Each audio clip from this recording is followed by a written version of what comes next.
Hello दोस्तों, कैसे हैं आप सभी लोग। ग्रेड प्लस के टीचिंग एग्ज़ाम चैनल पर आप सभी का स्वागत है। तो आज हम लोग बहुत ही महत्वपूर्ण टॉपिक देखने जा रहे हैं।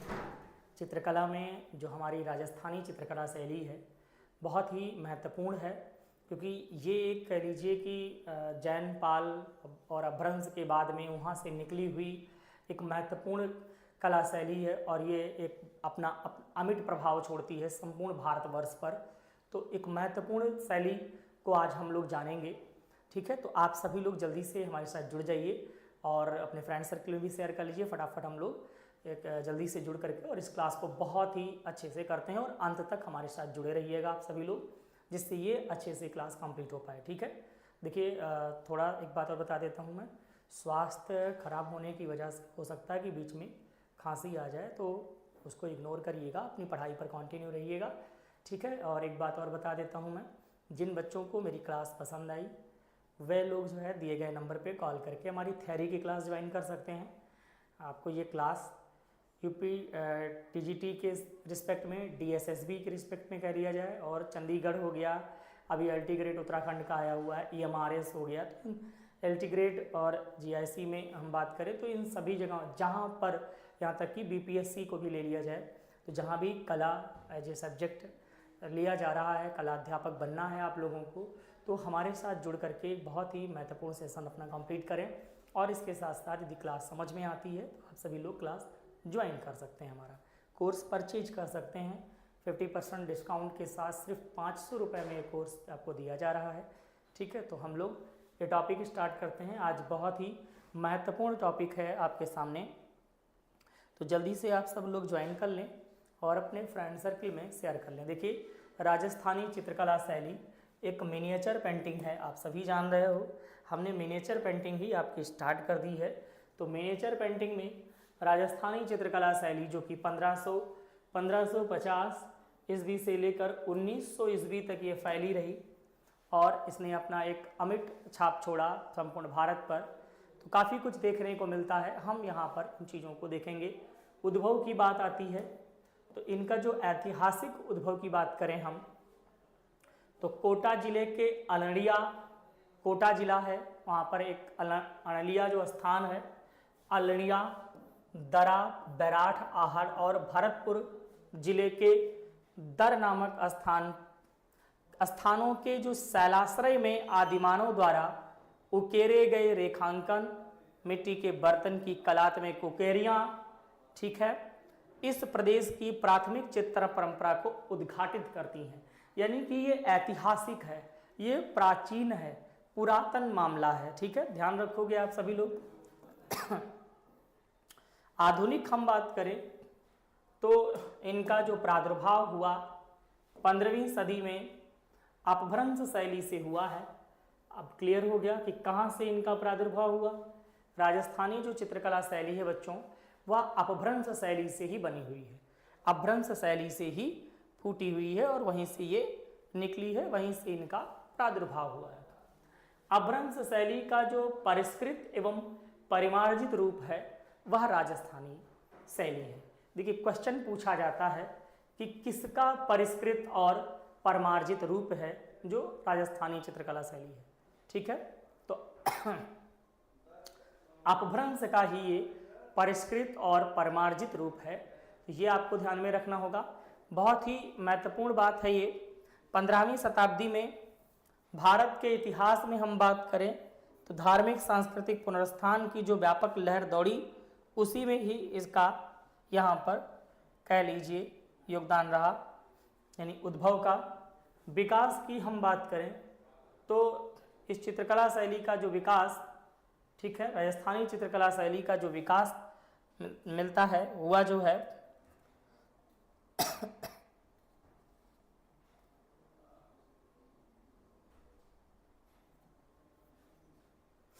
ठीक है, का विकास मध्य भारत,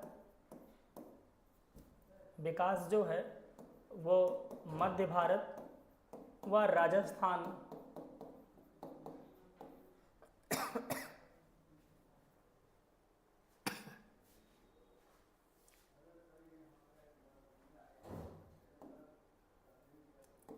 के क्षेत्र में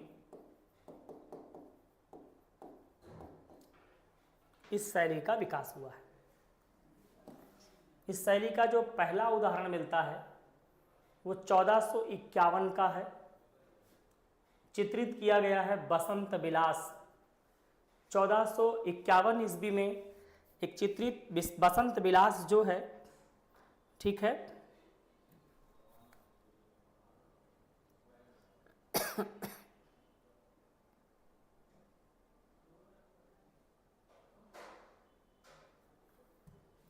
ठीक है, बसंत विलास है।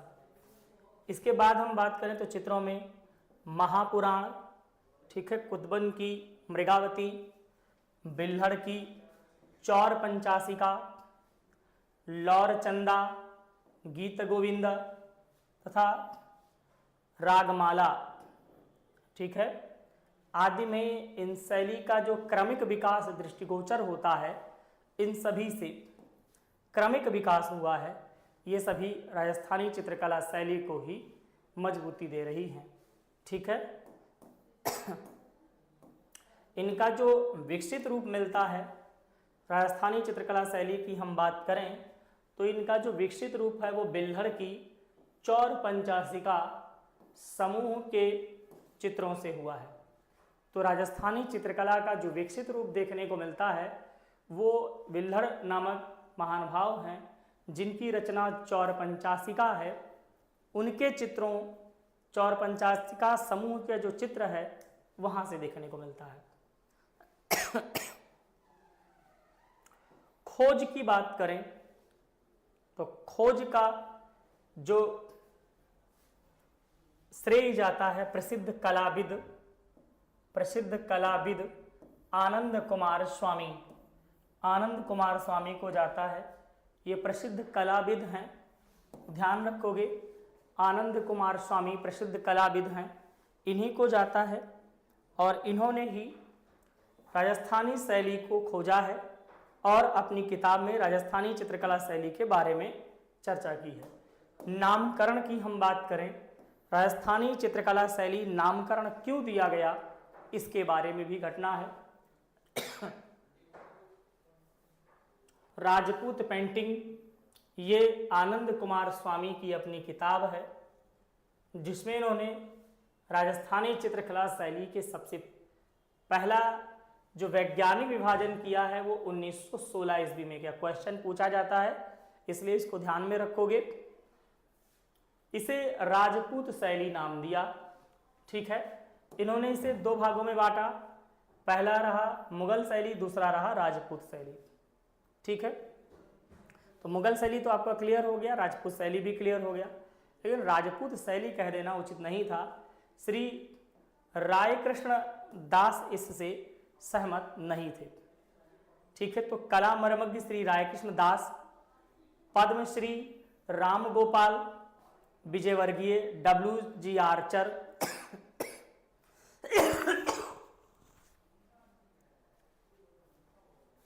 डॉक्टर सत्य प्रकाश, डॉक्टर मोतीचंद और कार्ले खंडालावाला आदि ने, जबकि राजपूत शैली ना करके राजस्थानी चित्रकला शैली नाम दिया।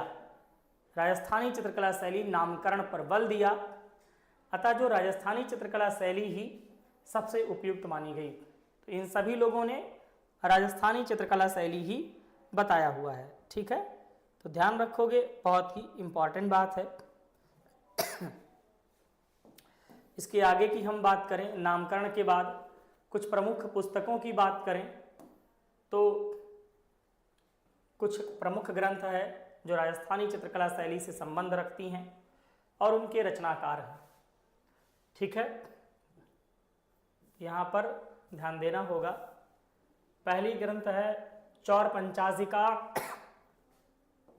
जिसको बिल्हड़ ने लिखा है। अगली किताब है रसराज, जिसको मतिराम ने लिखा है।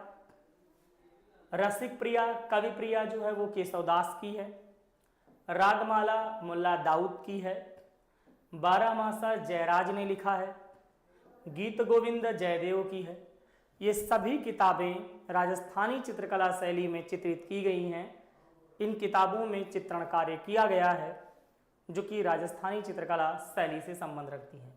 रसमंजरी भानुदत्त की है, बसंत विलास रत्नागिरी की है, संगीत राज और संगीत मीमांसा ये दोनों मेवाड़ चित्तौड़ के राजा, ठीक है, राणा कुंभा की है। चित्तौड़ दुर्ग में विजय स्तंभ बना हुआ है और उस विजय स्तंभ की बात करें तो मालवा विजय के बाद में महाराणा कुंभा ने विजय स्तंभ बनवाया था जो यहीं पर है। विजय स्तंभ जो राणा कुंभा की हम बात करें तो एक महान शासक थे, साथ साथ में एक महान रचयिता हैं, चित्रकार भी रहे हैं।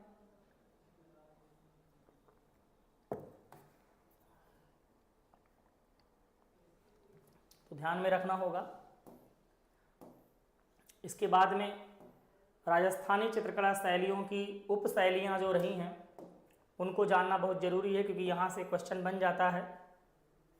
तो 4 प्रमुख शैलियाँ हैं और जिनकी अनेक उप शैलियाँ हैं, जैसे कि पहली शैली है मेवाड़ शैली। तो मेवाड़ के अंतर्गत उदयपुर देवगढ़ नाथद्वार आती है। मेवाड़ शैली के अंतर्गत 3 आती हैं, उदयपुर देवगढ़ नाथद्वार। क्वेश्चन पूछा जाता है इसलिए इन सारे बिंदुओं को हमने ले लिया है। हम सभी टॉपिकों को बढ़िया से कवर करेंगे।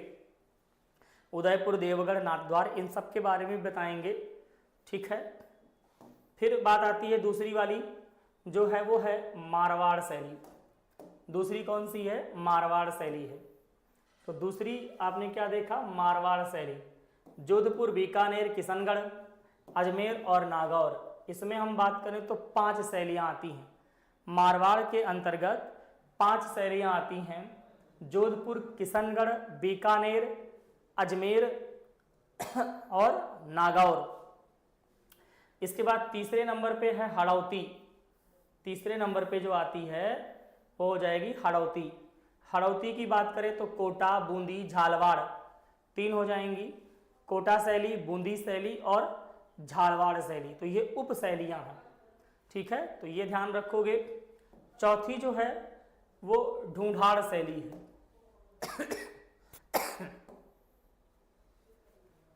जो चौथी शैली है वो ढूंढाड़ शैली है, जो कि जयपुर, अलवर, उनियारा और शेखावटी, जयपुर, अलवर, उनियारा और शेखावटी, इनके अंतर्गत 4 उपशैलियाँ आती हैं।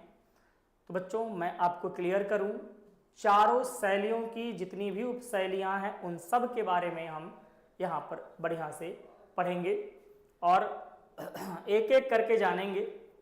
तो आज हम लोग जो जानने जा रहे हैं वह है किशनगढ़ शैली। तो किशनगढ़ शैली से हम लोग यहाँ पर स्टार्ट करते हैं। तो आप सभी लोग ध्यान से एक एक पॉइंट करते चलेंगे।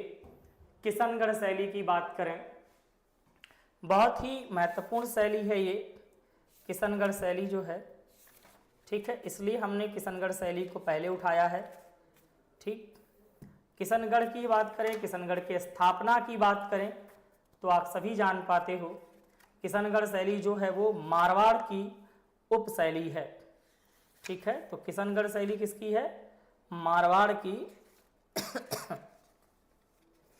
उप शैली है और मारवाड़ की उप शैली को ही हम यहाँ पर देखते हुए चलेंगे, ठीक है। बात की जाए जोधपुर के राजा की, तो जोधपुर के राजा जो हुए उदय सिंह नाम है जोधपुर के राजा की, ठीक है।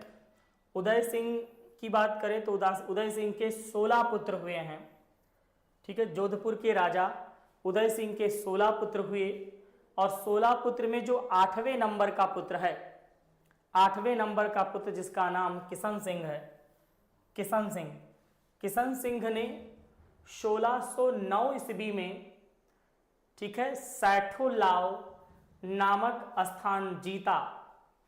सैठोलाव नामक स्थान जीता किशन सिंह ने, जो इनके उदय सिंह के 8वें पुत्र हैं। और 1611 ईस्वी में इन्होंने इस स्थान को अपने नाम से किशनगढ़ बसाया। तो इन्होंने सठलाव नामक स्थान पर किशनगढ़ बसाया और यहीं से किशनगढ़ शैली और किशनगढ़ राज्य की बात होती है। ठीक है, तो किशनगढ़ राज्य की बात है। तो पहले स्थिति की बात करें, तो स्थिति की बात करें तो किशनगढ़ की बात की जाए तो यह राज्य जोधपुर, अजमेर, जयपुर और शाहपुरा से घिरा हुआ है। ठीक है, तो ये आपको थोड़ा ध्यान में रखना होगा।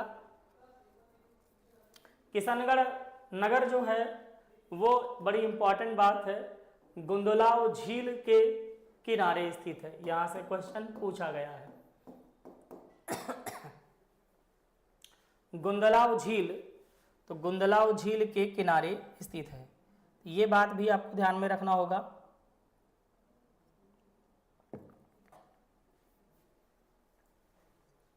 खोज की बात की जाए तो एरिक डिकन्सन 1943 ईस्वी में एरिक डिकन्सन महोदय हुए, जो मेयो कॉलेज अजमेर के शैक्षणिक भ्रमण के दौरान निकले हुए थे और इन्होंने ही इसकी खोज कर डाली।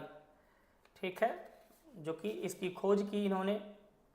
ये अंग्रेजी के प्रोफेसर थे, मेयो कॉलेज के अंग्रेजी के प्रोफेसर थे।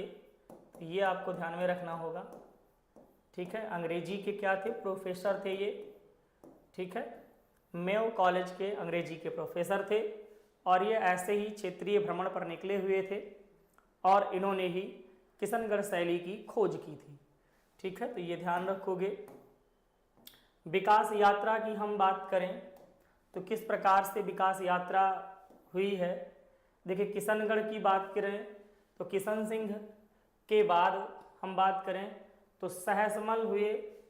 ठीक है, क्योंकि किशन सिंह को मार दिया गया था, कत्ल कर दिया गया था। जो कि किशन सिंह की हम बात करें तो किशन सिंह जो थे वो वल्लभाचार्य के अनुयायी थे। ठीक है,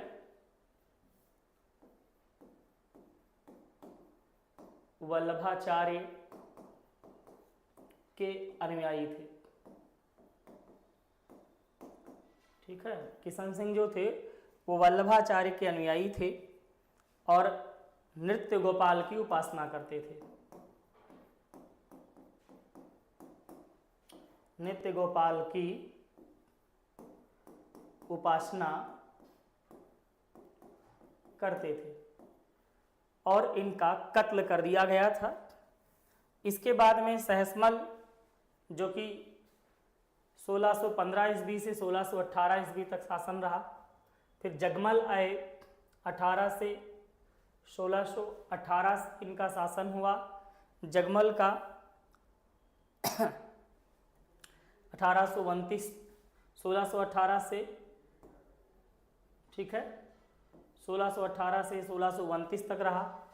फिर इसके बाद में हरि सिंह का शासन आया और 1629 से लेकर 1643 ईस्वी तक। ठीक है, तो यहाँ पर हम बात करें सहसमल, जगमल और हरि सिंह, ये जो तीनों थे, ये तीनों भाई थे। ये तीनों भाई थे, सहसमल, जगमल और हरि सिंह। हरि सिंह के बाद में उनका पुत्र रूप सिंह राजा बना।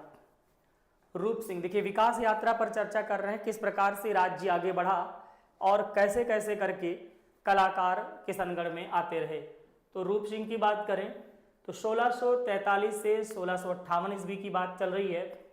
वैष्णव आचार्य विठलनाथ के पौत्र गोपीनाथ के शिष्य थे। इस शैली का जो विकास है उसकी आधारशिला रूप सिंह ने ही रखी थी। रूप सिंह ने कल्याण राय मंदिर का निर्माण कराया और उनकी मूर्ति का भी निर्माण करवाया था।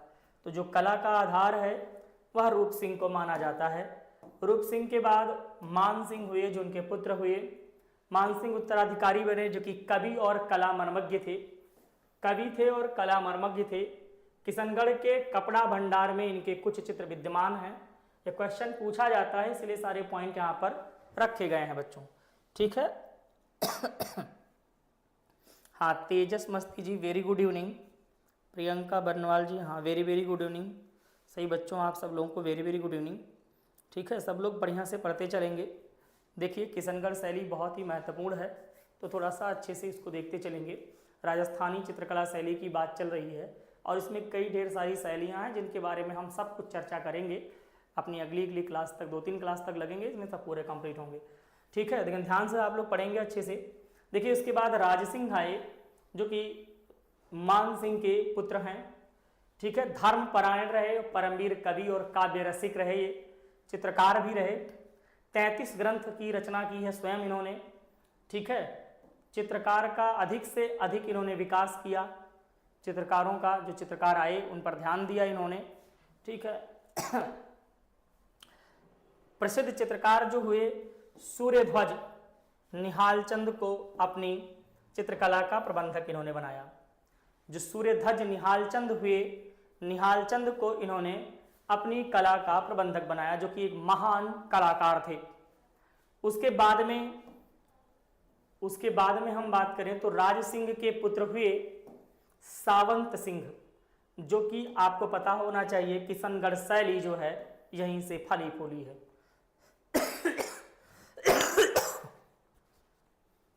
सावंत सिंह की हम बात करें तो 1748 से 1764 ईस्वी के मध्य की बात है। 1699 में किशन सावंत सिंह का जन्म हुआ था।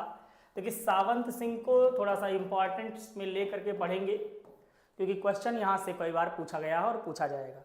ठीक है, तो सावंत सिंह आपके लिए बहुत इंपॉर्टेंट है। जन्म से साहित्य, संगीत और कला में अनुरागी थे। संस्कृत, फारसी, मारवाड़ी भाषाओं का इन्होंने अध्ययन कर रखा था। कवि, कलामर्मज्ञ और स्वयं चित्रकार थे।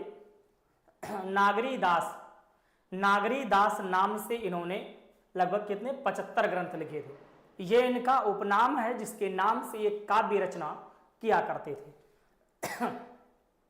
तो नागरी दास नाम से काव्य रचना करते थे। इनके 75 ग्रंथ हैं, 75 ग्रंथ जो सावंत सिंह ने लिखे हैं। राजा सावंत सिंह ने नागरी दास नाम से लिखा है।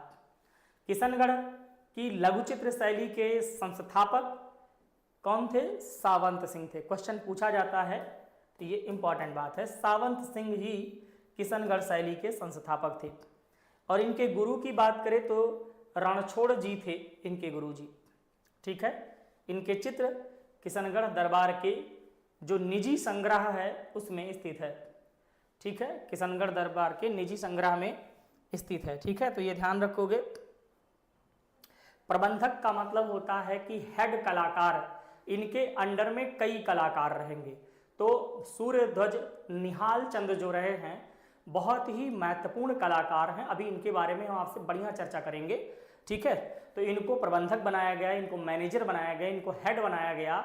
जो इनकी चित्रकला की जो अपनी इनकी कह लीजिए कि शाला थी, चित्रशाला चित्रकला, जिसमें कई चित्रकार हुआ करते थे, उन चित्रकारों की देखरेख और ये हेड थे उन चित्रकारों की।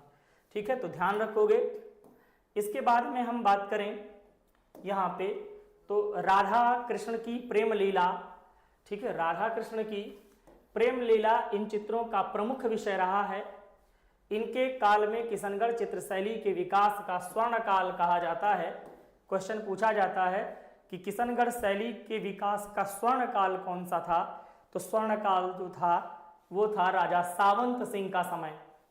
ठीक है, तो राजा सावंत सिंह के जो समय है उसी को ही स्वर्ण काल बोला गया है। ठीक है, तो ये बात आपको यहाँ पर ध्यान रखनी चाहिए, बहुत ही इम्पॉर्टेंट बात है। ठीक है, सारे पॉइंट्स को हम लोग यहाँ पर देखते चलेंगे। एक एक पॉइंट यहाँ पर आप सभी लोगों को करते हुए चलना होगा। ठीक है, ठीक। हम बात करें निहालचंद की बात करें, किशनगढ़ शैली के प्रमुख चित्रकार की बात करें तो निहालचंद पहला नंबर आता है। भवानी दास, सूरत राम, ठीक है, भवानी दास, सूरत राम, ये 3 कलाकार हुए हैं। और अन्य चित्रकार की बात करेंगे तो नानक राम हुए, रामनाथ जोशी, सर्वाराम, लाडली दास, अमीरचंद, धन्ना, ठीक है, ये सब कॉमा लगा है, धन्ना, सीताराम, भंवरलाल, तुलसीदास और छोटू। तो ये सभी कौन हुए? अन्य चित्रकार हुए। कई महत्वपूर्ण चित्रकार हुए हैं। ठीक है, इसकी हम बात करें तो किशनगढ़ चित्रशैली को उत्कृष्ट स्वरूप प्रदान करने का श्रेय जो दिया जाता है, क्योंकि कैसे कहा गया कि राजा सावंत सिंह का जो काल है, शासन काल है, वही किशनगढ़ शैली का स्वर्ण काल है। तो क्यों कहा गया, यहाँ हम जानेंगे। इस शैली का जो श्रेय दिया गया है उत्कृष्ट रूप प्रदान करने का, वो सिर्फ 3 व्यक्ति को दिया जाता है।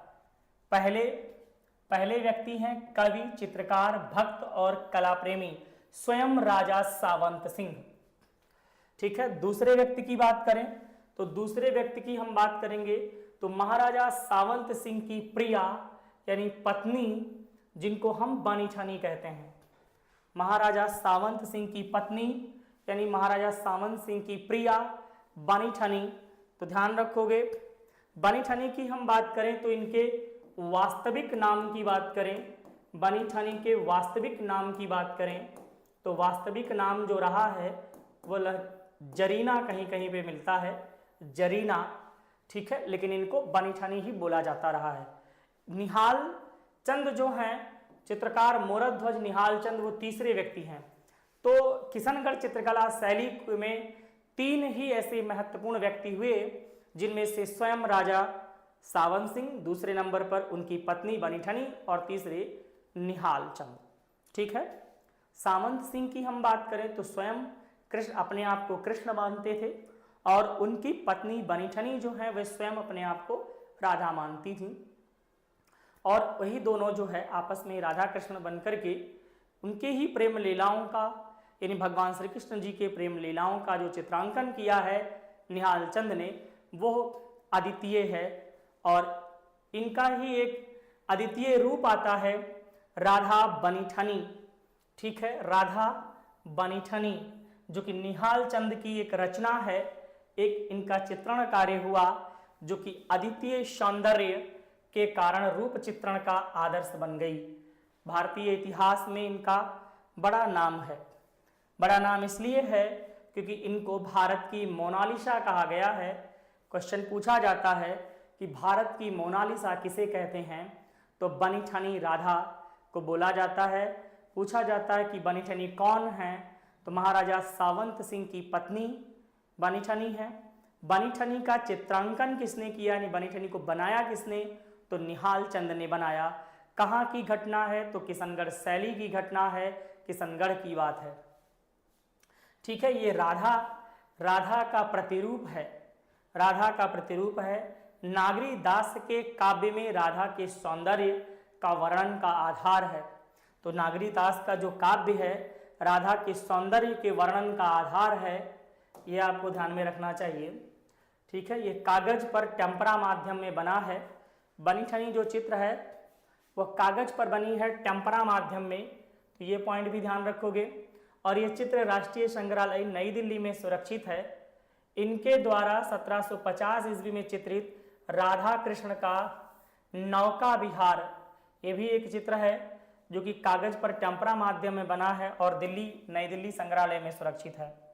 इनके द्वारा चित्रित ग्रंथों की संख्या लगभग 75 है, जो नागर समुच्चय के नाम से, यानी कि हम बात करें तो निहाल चंद की बात कर रहे हैं। निहाल चंद के द्वारा चित्रित ग्रंथों की जो संख्या है वह 75 ग्रंथ हैं। 75 ग्रंथों को चित्रित किया है, जिसको नागर समुच्चय के नाम से जाना जाता है।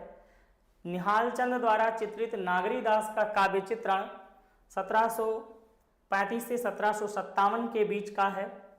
हम बात करें यदि भारत के मोनालिसा की, तो यही वो पेंटिंग है जो भारत की मोनालिसा है, आप ये देख पा रहे हो। ये राधा है, भारत की मोनालिसा। हाँ, बानी छानी से क्वेश्चन है, बिल्कुल बहुत सही। अच्छा, नोटिफिकेशन हाँ हो सकता है ललित जी। देखिए यार, थ्योरी की क्लास जो कि ओपन है सही बच्चों के लिए, तो आप सब लोग देख सकते हो। ठीक है, एक एक पॉइंट हमने यहाँ पे लिया हुआ है, सभी लोग बढ़िया से करते चलिए। ठीक है,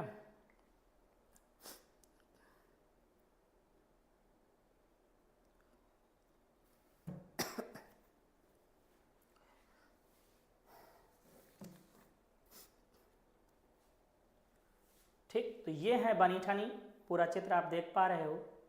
राधा बनीठनी, कितना सुंदर चित्रण है निहाल चंद का। ठीक है, ये बनीठनी है। इसके बाद में हम बात करेंगे यहाँ पर विषय वस्तु की। ठीक है, तो विषय वस्तु की बात करें तो कुछ चित्रों को छोड़कर शेष सभी चित्र राधा कृष्ण के ही बनाए गए हैं। यहाँ पर गीत गोविंद, भागवत पुराण, बिहारी चंद्रिका, नागरी दास के पद ग्रंथों पर आधारित चित्र बनाए गए हैं। अंतापुर के कुछ चित्र हैं, स्नानागार के भी कुछ चित्र हैं। ठीक है, केली क्रीडाएं, लता कुंज व वृक्ष भवनों, सरोवर में नौकाओं के चित्रण भी मिले हुए हैं।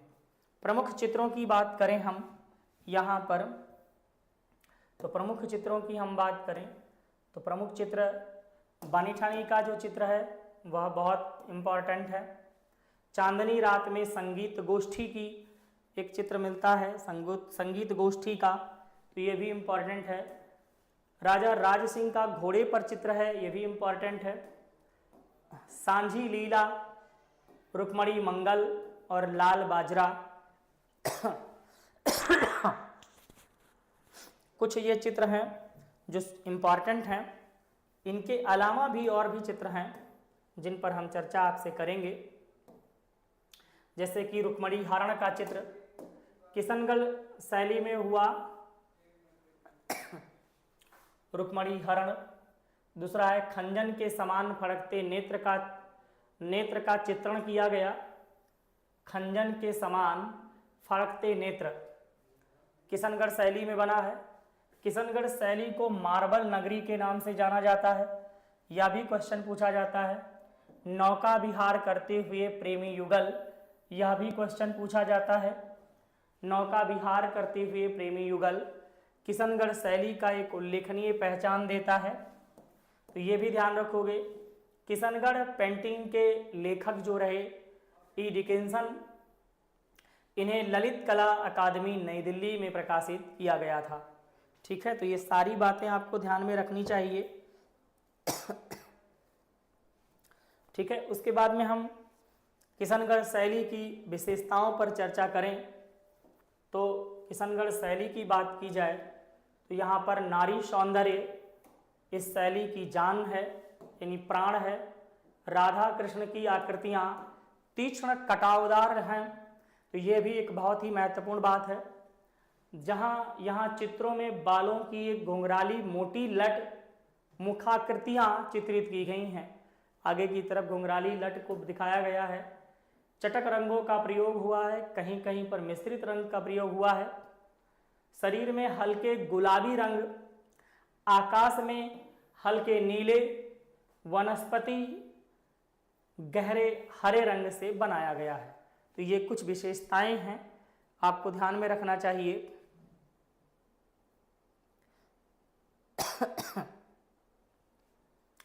खंजन के समान नैन की बात की गई है। नैन की विशेषता है ये खंजन। ठीक है,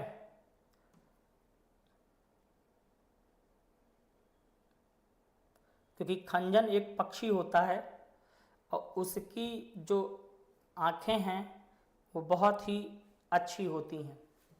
ठीक है, खंजन पक्षी की आँखें बहुत अच्छी होती हैं, इसीलिए कहा जाता है कि खंजन के समान नैन। तो खंजन पक्षी है, खंजन पक्षी के समान नैन बताया गया है। ये क्वेश्चन पूछा जाता है, इसलिए ध्यान रखिएगा। खंजन के समान नैन किस शैली के हैं? तो किशनगढ़ शैली के हैं। यहाँ पीला, हरा, नीला, काला, लाल, गेरू यानी सिंदूर, सोने और चांदी रंगों का प्रयोग हुआ है। गहरी पृष्ठभूमि में दीपकों की झिलमिलाहट, वेरी इंपॉर्टेंट लाइन है, पीले तथा आकाश को काले नीले मिश्रित रंगों से बनाया गया है। ठीक है, तो ये आपको ध्यान में रखना होगा।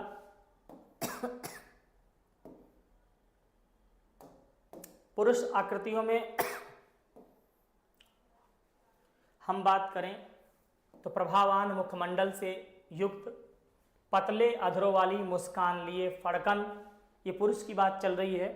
उत्तिष्ठ नासिका यानी ऊंची नाक, दीर्घ नेत्र यानी कि बड़े बड़े आँख, कंधे तक घुंघराले बाल, यानी जो बाल हैं वो कंधे तक घुंघराले से हैं, लंबी भुजा, सुकुमार उंगलियां, उंगली बहुत अच्छी है, ठीक है, पतली पतली त्वांगी काया, यानी कि मोटे नहीं है, पतली सी बहुत ही छरहरी बॉडी है, मतलब अच्छी खासी हिष्ट पुष्ट, ठीक है, तो त्वांगी काया है। नारी सौंदर्य की हम बात करें तो लंबे चेहरे हैं, लंबा मुख बनाया गया, अभी आपने देखा है, ठीक है, बनी ठनी जो देखा आपने। ढलवा ललाट, थोड़ा ललाट है जो है हल्का ढलवा है, ठीक है। तीखी नाक, नाक जो बनाई गई है बड़ी तीखी सी बनाई गई है। ढलवा ललाट, कुछ तीखी नाक, ठीक है, अरे बहुत ज़्यादा तीखी हो गई, ठीक है, कुछ इस प्रकार से। तो ढलवा ललाट, तीखी नाक,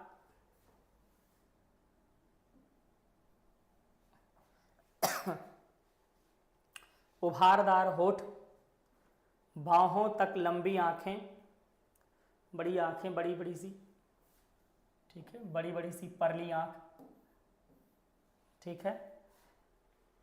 लंबी गर्दन, गर्दन को भी इनके लंबा दिखाया गया है, ठीक है। और पतली बाहें, बाहों को पतला दिखाया गया है, ठीक है। कानों के पास झूलती हुई लट, वही जो लट जो घुंघराली सी लट है वो कानों तक।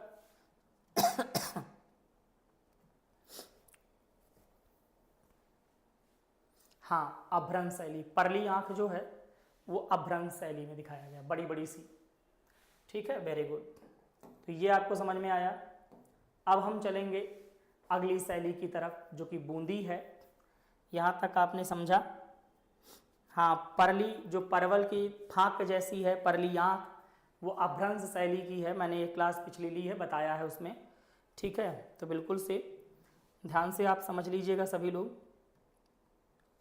अब हम यहाँ पर देखने जा रहे हैं, हमारा अगला टॉपिक जो है वो कौन सा हो जाएगा, बूंदी शैली, ठीक है। तो बूंदी शैली हम लोग यहाँ देखेंगे, ठीक है, ध्यान से।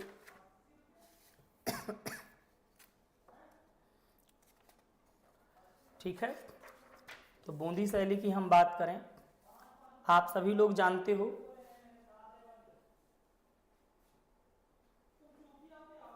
ठीक है, बूंदी शैली की बात चल रही बच्चों।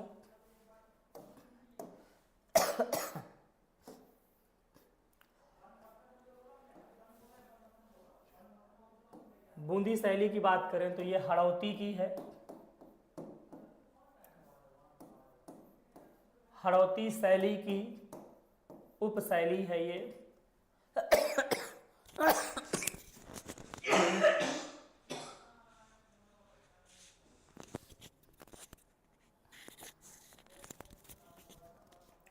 थोड़ा स्वास्थ्य खराब है इसलिए खांसी आ जा रही है बीच बीच में, ठीक है बच्चों, लेकिन इसको इग्नोर करते चलिएगा आप सभी लोग, बस खाली पढ़ाई पर फोकस करना है। मैंने पहले ही क्लास लेने समय पहले ही बोल दिया है कि मेरी खांसी को इग्नोर करिएगा, ठीक है, बीच बीच में कभी कभी आ जाएगी। देखिए, बूंदी शैली की बात चल रही है। स्थापना की बात करें तो 1342 ईस्वी में राजा रावदेव के समय में हुई। राजा रावदेव ने जो है 1342 ईस्वी में राजा रावदेव ने बूंदी राज्य की स्थापना की। बूंदी राज्य की बात करें तो ये हड़ौती का ही ठीक है, तो बूंदी जो है हड़ौती राज्य का प्रमुख क्षेत्र था। और ये जो है बूंदी की बात करें तो ये हाड़ा राजाओं की राजधानी रही है। हाड़ा राजाओं की राजधानी रही है। तो ध्यान रखोगे, हाड़ा राजाओं की जो राजधानी रही है वो बूंदी रही है। नामकरण कैसे हुआ, तो बाबा रहे राजा रावदेव के बाबा, बाबा का नाम था बूंदा, ठीक है, बूंदा राजा, बूंदा सिंह, और इन्हीं के नाम पर बूंदी हो गया। तो राजा रावदेव ने अपने बाबा के नाम पर बूंदी राज्य की स्थापना कर दी, ठीक है। तो बूंदी राज्य की स्थापना कर दी। और ये राज्य कहाँ, पहाड़ियों पर बसा हुआ है। ये जो शहर है ये पहाड़ियों पर बसा हुआ है।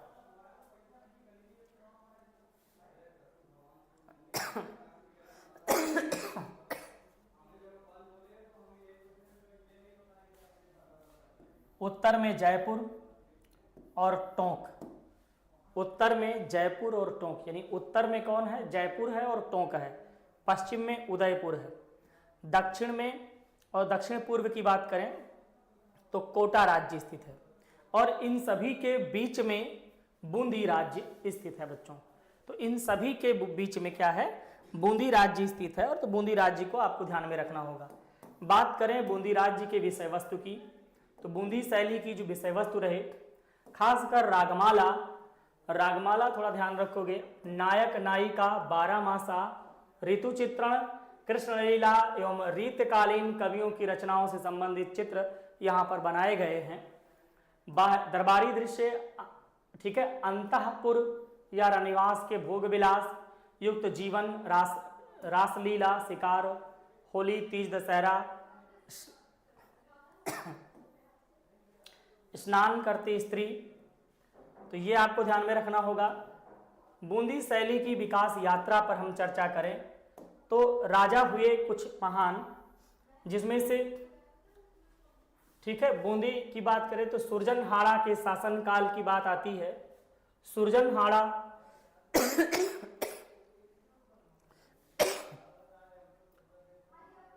1554 से 1587 ईस्वी के बीच में हम बात करें तो जो बूंदी थी वो मेवाड़ के राज्य का अंग था।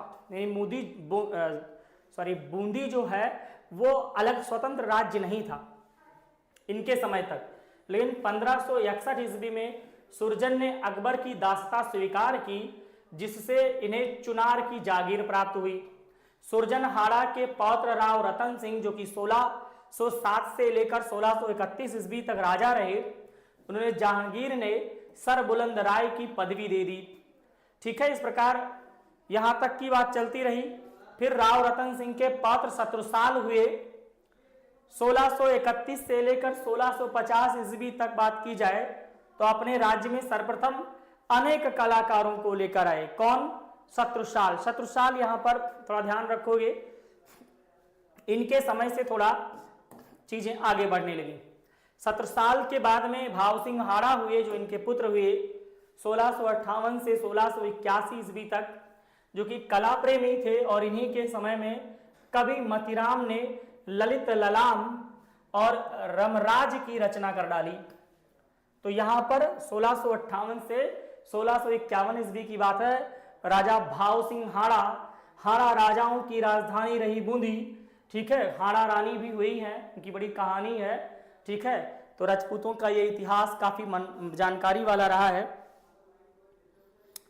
विकास यात्रा से क्वेश्चन रहता है। विकास यात्रा से देखिए ये हमारा अपना एक वे है पढ़ाने का तरीका। विकास यात्रा हमने क्यों बताया? विकास यात्रा, मेरा कहने का मतलब है कि विकास यात्रा में मैं क्या करता हूं, उन राजाओं को ले लेता हूं, राजवंशों को, और उनमें से कुछ राजा ऐसे भी हुए हैं जिन्होंने कुछ अच्छे कार्य किए हैं, वहां से क्वेश्चन उठ जाता है। तो मैं इसलिए राजवंशों को नहीं छोड़ता हूं, जिससे आपको उनके राजवंश भी क्लियर रहें, जिससे याद करने में आसानी हो, कठिनाई ना हो। अभी मान लीजिए हम इसके पहले का गायब कर देते, भाव सिंह हाड़ा को दिखा देते, बीच के कुछ और गायब करते, तो इसमें क्या होता कि अरे यार इस समय 1658 से लेकर 1681 का दिख रहा है, उसके पहले का गायब है, 1342 में इसकी स्थापना हुई थी, बीच में क्या और। तो मैं कुछ राजाओं को ले लेता हूं जिन्होंने विकास कला को विकसित करने में अपना कुछ भी कह लीजिए प्रत्यक्ष और परोक्ष रूप से योगदान दिया है। तो क्वेश्चन बन सकता है, इसलिए ध्यान से पढ़िए। देखिए, कंपटीशन बढ़ रहा है, कंपटीशन बढ़ रहा है, जिसकी वजह से बच्चे जब ज्यादा अच्छे से तैयार होकर आएंगे तो एग्जामिनर भी ढूंढता है कि मैं कहां से क्वेश्चन उठाऊं। तो वो अब देखना चाहता है कि आपकी कितनी, मतलब एक तरीके से कह लीजिए कितनी डीप नॉलेज है। इसलिए मैं अपनी तरफ से कोई कोताही कमी नहीं छोड़ना चाहता, टोटल चीजें आप तक पहुंचना चाहिए, मैं छोड़कर नहीं पढ़ाता। ठीक है, चीजें आप तक पहुंचनी चाहिए, यही बस मेरा कारण है। ठीक है, आप सभी लोग बढ़िया से मन लगा पढ़िए अच्छे से। ठीक है, ये मत सोचिए कहाँ से क्वेश्चन। देखिए आप क्या बहुत आसान कर दिया मैंने, किशनगढ़ शैली कितनी आसान कर दी, खत्म। लेकिन सब बताया मैंने, लगभग चीज़ें सारी 90% से ऊपर, 99% से ऊपर चीज़ें हमने क्लियर की। अब ऐसे बूंदी में क्लियर कर दूंगा। ठीक है, अब बात आती है, देखिए इनके पुत्र हुए, किसके? भाव सिंह हाड़ा के पुत्र हुए, नाम रहा अनिरुद्ध सिंह हाड़ा। अनिरुद्ध सिंह हाड़ा की बात करें तो मिल करके मुगलों के साथ दक्षिण के युद्धों में भाग लिया। अब क्वेश्चन बन जाए कि बूंदी शैली के किस राजा के समय में बूंदी शैली में दक्षिणी प्रभाव देखने को मिलता है। अब मैं ना बता के रखूं तो आप कैसे बताओगे कि दक्षिणी शैली का प्रभाव किस राजा के समय से देखने को मिला बूंदी में? तो अनिरुद्ध सिंह हाड़ा जो कि भाव सिंह हाड़ा के पुत्र हैं, उनके समय में जब अनिरुद्ध सिंह हाड़ा दक्षिण अभियान पर गए, मुगलों के साथ दक्षिण युद्ध करने गए, तब जो है वहां पर दक्षिणी शैली का प्रभाव पड़ गया किस पर? बूंदी शैली पर। क्योंकि वहां से वो आए तो कलाकार भी साथ रहते थे, पहले के राजाओं के साथ भी चित्रकार जाया करते थे। तो शैली का प्रभाव जो देखने को मिलता है दक्षिणी भारतीय शैली का, वो बूंदी में देखने को मिल जाता है। देखिए मैं आपको पहले क्लियर कर देता हूं, ये जो अभिन्न अंग था वो जब मुगलों के साथ इन्होंने अपनी दास्ता स्वीकार की तो उसके बाद में फिर क्या हो गया कि मुगली दास्ता इनके ऊपर लगी रही, तो मुगलों के साथ ये जाया करते थे युद्ध पर। अब अनिरुद्ध सिंह हाड़ा जो कि जिसकी वजह से दक्षिण की जो शैली है वो प्रभावी हुई बूंदी पर, उनके पौत्र हुए राव उम्मेद सिंह हाड़ा। अब राव उम्मेद सिंह हाड़ा यहाँ पर बहुत महत्वपूर्ण है, यही आपको यहाँ तक इंपॉर्टेंट लाइन है, यहाँ पे ध्यान रखना होगा। राव उम्मेद सिंह हाड़ा सन 1749 से सन 1770 ईस्वी के बीच में कहा जाता है कि राव उम्मेद सिंह हाड़ा का काल बूंदी शैली का उत्कर्ष काल है, यानी कि बूंदी शैली का स्वर्ण काल है। तो क्वेश्चन बनता है कि बूंदी शैली का स्वर्ण काल, ठीक है, वो किस राजा के समय की बात आती है? तो आप सभी लोगों को ध्यान में रखना है राव उम्मेद सिंह, ठीक है बच्चों, तो राव उम्मेद सिंह की बात आ जाएगी, ठीक है। तो ये बात भी आपको ध्यान में रखना होगा, ठीक है।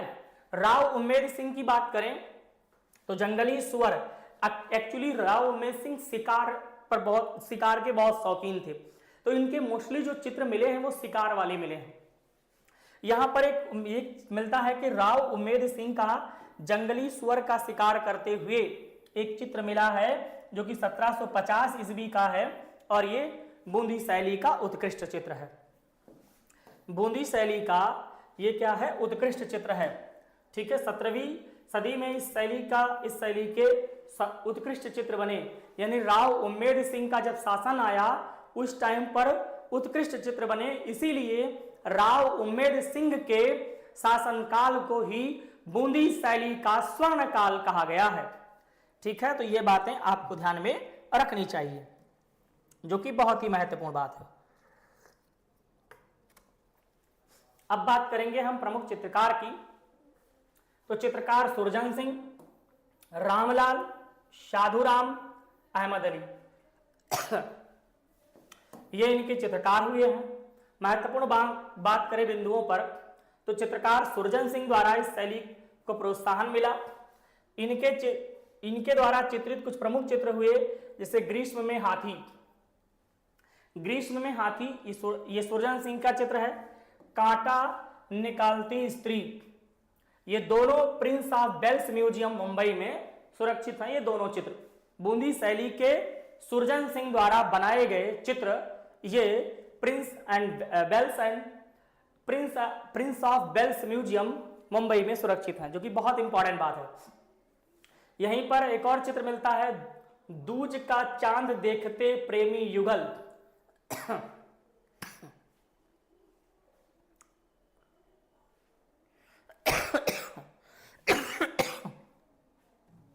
दूज का जो चांद है वो देखते हुए प्रेमी युगल, यहां पर मोहन नामक चित्रकार का भी नाम अंकित है, और यह पेंटिंग क्या बताया गया? सबसे अच्छा लघु चित्र माना गया है। दूज का चांद देखता हुआ एक प्रेमी युगल बूंदी शैली का चित्र है। ये केशव दास द्वारा रचित रसिक प्रिया के आधार पर बने चित्र संकलन भी यहां पर देखने को मिलते हैं। बारामासा के चित्रों में केशवदास द्वारा कविप्रिया में रचित बारामासा का दोहा और छंद भी मिलता है।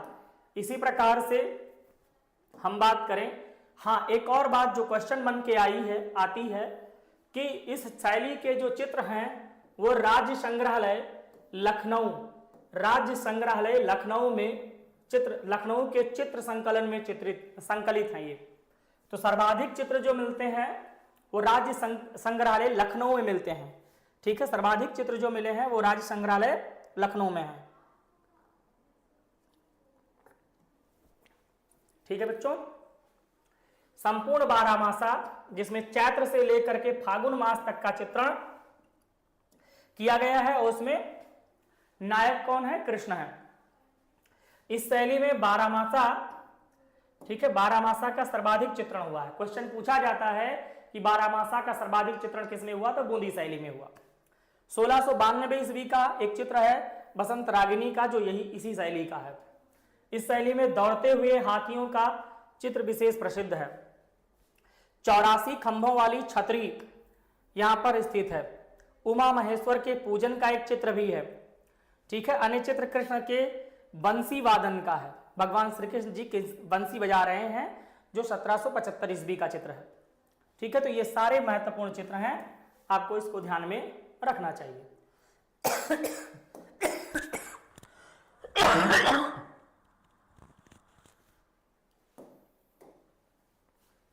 1700 ईस्वी का एक चित्र जो है वो हिंडोली रागिनी का है। ये भी इंपॉर्टेंट है, हिंडोली रागिनी।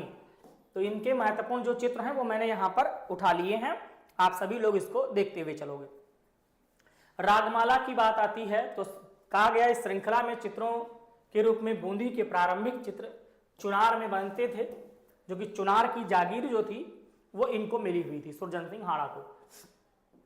संगीत से संबंधित चित्रों को रागमाला कहते हैं।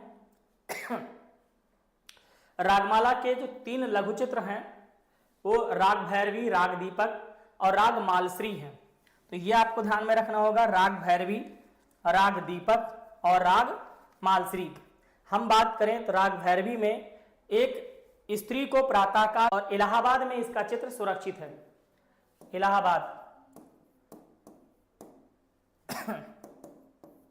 इलाहाबाद संग्रहालय में सुरक्षित है।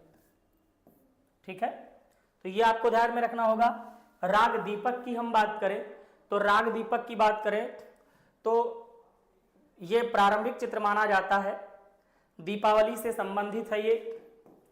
ठीक है, दीपावली से संबंधित है, दीपावली से संबंधित, तो ये आपको ध्यान में रखना चाहिए राग दीपक जो है। और भारत कला भवन वाराणसी में ये सुरक्षित है। इसके बाद में राग मालश्री की बात करें तो ये संयुक्त राज्य अमेरिका यानी कि यूएसए में सुरक्षित है। इन तीनों की रचना राव रतन सिंह के समय में हुई है। तीनों की रचना जो हुई है वो राव रतन सिंह के समय में ही हुई है। तो ये आपको ध्यान में रखना होगा। बूंदी शैली की विशेषताओं पर हम चर्चा करें तो सबसे बड़ी विशेषता रही है कि सघन प्राकृतिक सुषमा इन शैली के चित्रों की विशेषता रही है। कदली वृक्ष जो केले का वृक्ष है, आम का वृक्ष, वैकल्पिक व्यवस्था इस शैली में मिलती है। रंग योजना जो रही है इसकी वो चटकोली रही है। क्वेश्चन पूछा जाता है तो चटकोली रंग योजना रही है। चित्रों में नारंगी हरे रंगों की प्रधानता रही है। जल की चंचल लहरों को प्रायः चांदी रंगों से बनाया गया है और आभूषण, फर्नीचर, वस्त्रों आदि जगहों पर सोने के रंगों का प्रयोग हुआ है। चेहरों को भार देने के लिए गहरी छाया का प्रयोग किया गया है। तीखी नाक, बादामी आंखें यहां पर कैसी हैं? बूंदी शैली में बादामी है। वहां पर खंजन के समान थी, किशनगढ़ शैली में खंजन के समान, अभ्रंश शैली में, ठीक है, परली आंख थी। अभ्रंश शैली में परली आंख, किशनगढ़ शैली में खंजन के समान नेत्र और यहां पर बूंदी शैली में बादामी आंखें। बादामी आंखें आप ध्यान समझिएगा, बादामी आंखें, पतली कमर, छोटे गोल चेहरे, तो छोटे गोल चेहरे, बूंदी कलम का नारी सौंदर्य विख्यात रहा है। दौड़ते हुए हाथियों के चित्र विशेष रहे। बूंदी शैली को पशुपक्षियों की चित्र शैली भी कहा जाता है क्योंकि यहाँ पर ज्यादा पशुपक्षियों के चित्रण बने हैं। रात्रि दृश्यों के चित्र भी यहाँ पर देखने को मिले हैं। रात्रि दृश्य के चित्र काफी बने हैं। मान देखिए कहा गया ये मानव नहीं, मानव नहीं जिन्नात ने बनाए हैं। ये एक्चुअली रुडयार्ड किपलिंग हुए हैं। एक क्वेश्चन पूछा गया था तो रुडयार्ड किपलिंग हुए जिन्होंने कहा कि ये चित्र मानव ने नहीं, जैसे लगता है जिन्नात ने बनाए हो, इतना सुंदर है। ठीक है, तो ये आपको ध्यान में रखना होगा। राजस्थानी संस्कृति के रंग बूंदी चित्रकला में दिखाई देता है। तो जो राजस्थानी संस्कृति है उसके रंग जो दिखाई देते हैं वो बूंदी चित्रकला में दिखाई देते हैं। ठीक है, तो यहां तक का बच्चों हमारा ये टॉपिक था। हमने आज किशनगढ़ और बूंदी जाना है। ठीक है, इसके आगे की जो शैली है वो हम नेक्स्ट क्लास में लेकर आएंगे। तो बिल्कुल से आप सभी लोगों को नेक्स्ट क्लास में ये शैली दी जाएगी, प्रोवाइड कराई जाएगी, यानी कि अच्छे से बताया जाएगा, पढ़ाया जाएगा।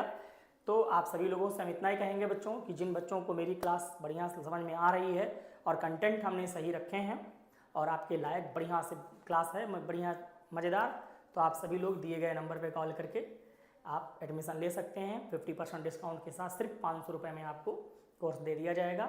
ठीक है, आप बढ़िया से हम टारगेट करके बिल्कुल पढ़ा रहे हैं, तो आप सबको बढ़िया से सारी टॉपिक कवर हो जाएंगी। ठीक है, चित्रकला में अध्यापक बनना है तो आप सब लोग हमारे साथ जुड़ सकते हैं, बढ़िया से पढ़ाई कर सकते हैं। ठीक है, और बिल्कुल लाइक शेयर सब्सक्राइब करते रहिए, अपने फ्रेंड सर्कल में शेयर करते रहिए, जिससे उन सबको भी लाभ पहुँचे। ठीक है, और इससे क्या होता है कि हमें थोड़ा बहुत प्रोत्साहन मिलता है। ठीक है, तो आप सभी लोग बने रहिए और जुड़ने के लिए बहुत बहुत धन्यवाद। शुभ रात्रि। आप सब लोग क्लास बढ़िया से करते चलें। ठीक है, अच्छे से अपनी क्लास करते चलें। हाँ, आरती यादव बहुत बहुत धन्यवाद आपको। ठीक है, सही बच्चों को बहुत बहुत धन्यवाद। आप बढ़िया से करिए, कुछ क्लासेस आपको यूट्यूब पर फ्री मिलेगी, सब लोग देख सकते हो, कोई दिक्कत नहीं है। ठीक है, चलो शुभ रात्रि।